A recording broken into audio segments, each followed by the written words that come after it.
Guys, আমরা United states of নোয়াখালীতে and বান্দরবনে। দেখেন ওই যে লক্ষ্মীপুরে একটা সেন্ট মার্টিন দ্বীপ দেখা যাচ্ছে, সেখানে অনেক লোক আটক, কোনো মানুষের দেখা পাচ্ছি না। ছাগল বেড়া মহিষ যে কোথায় হারিয়ে গেল সেটা পাচ্ছি না। ওই যে দেখুন আমরা ছাগল বেড়ার লোক পেয়েছি, ওই একটা দ্বীপ আছে দেখেন ওখানে। এটা কি দ্বীপ আমরা ভুলেও পাচ্ছি না, কারণ আমি চাইনা থেকে এসেছি।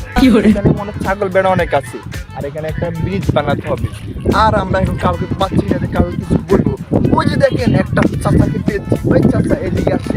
আপনি এই বন্যার ব্যাপার নিয়ে এবং ছাগল বেড়া নিয়ে কিছু বলেন।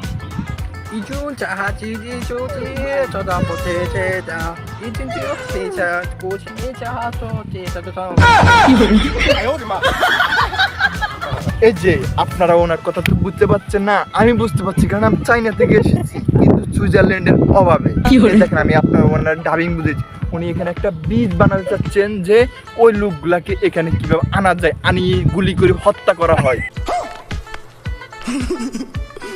কিভাবে করা যায় সেটা আমি দেখিয়ে দিচ্ছি আপনাদের।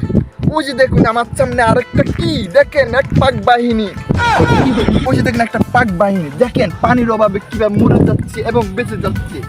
এটাকে আমরা এখন কি করবো? না, এটাকে বাঁচানো যাবে না।